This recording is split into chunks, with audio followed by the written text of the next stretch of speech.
Manchester United 4, Bournemouth 1. It was a very good result, and I think the performance matched the result itself.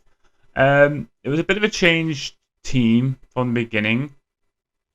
I saw that quite a few players that didn't start the first game started in this one. There was no Cunha whatsoever because of what Amarim called fatigue. I think he's just gonna keep him in and out a little bit until he's got the system.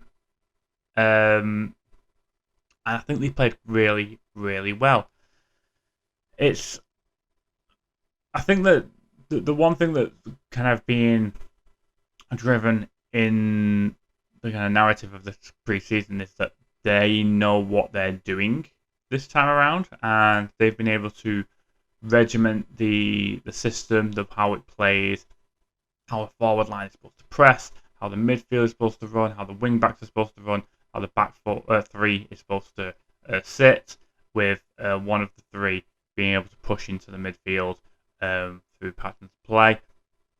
And it looked good. I was impressed. Um, Patrick Dorgu was incredible in this game. Got an assist for Højlund's goal with a nice right foot dink into the middle. Højlund just going to flick onto it to put it in the corner. Then quick thinking from Mount to dink the ball over the top. Even won a free kick to put in Dorgu. Dorgu took the ball down beautifully, left the defender for dead, and then got the shot in before the defender came across. It was a bit of a scuffed shot, but still went in the back of the nets, which is good. And don't get me wrong, Bournemouth had chances, and it wasn't exactly perfect. But it was a lot more controlled. It felt like they knew what they were doing, which a lot of the times over the back, especially the back end of last season, didn't feel that way. The one thing I would like from this preseason is to be able to say that we have a guaranteed 15 players that would be able to fit this system, work with this system, and be able to perform correctly when brought in. So you have obviously your starting 11 and maybe one or two here and there. If we can get to a 22 by the end of the season, guaranteed in terms of quality and knowledge of their role in a sense, then I think we're in a really good spot. I think we'll do quite well. Now this is going off the back of 2 preseason games, so I don't want to get massively hyped up and say that United are back or anything like that. It's not in that sort of mentality. I think that even the fact that we didn't have Cunha or Mbeumo on the pitch yesterday, and we still had 4 goals, and everyone looked playing with quality. Even Hoyle making the runs that he should be making, rather than trying to bully defenders, which he can't do. Everything looked as it should. So I think that it's positive, definitely. We go into the game of the weekend against Everton off the back of 2 wins. That's the first time Amarim can say that, I think. Again, I know it's pre-season, so can't put everything into it, but it's a good understanding, a good idea as to what's going on and where we stand.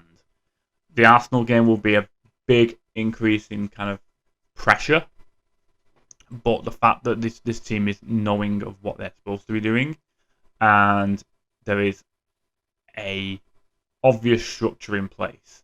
My one worry is that they haven't been incredibly tested as of yet. Obviously, but like I mentioned, Bournemouth had chances, and it's a shame that they did score from the fact that De Ligt's kind of deflected one into his own net.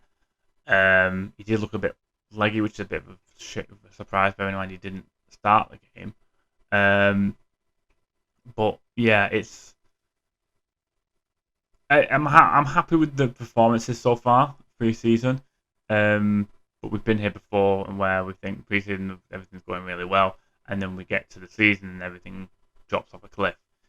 The pressure will come when we get to the first game of the season against Arsenal.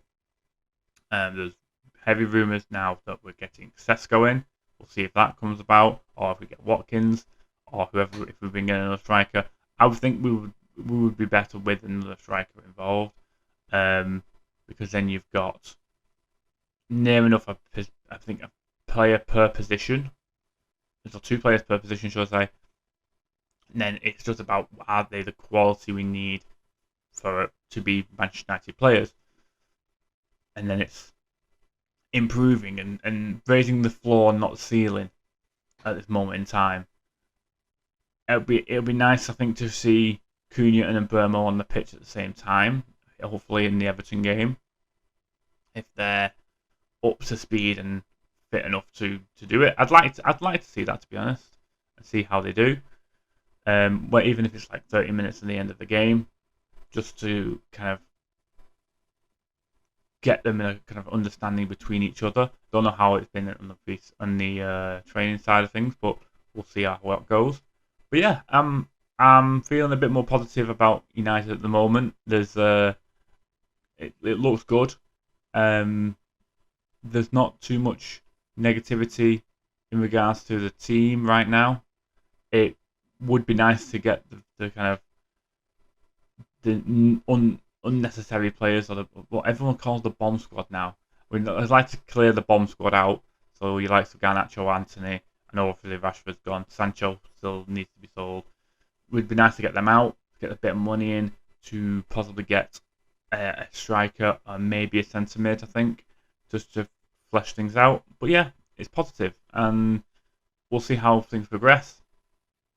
But let me guys know what you think down in the comments below. What do you think of the game? How do you think United did? Like this video if you have. Subscribe if you are new. Until next time, guys, take care.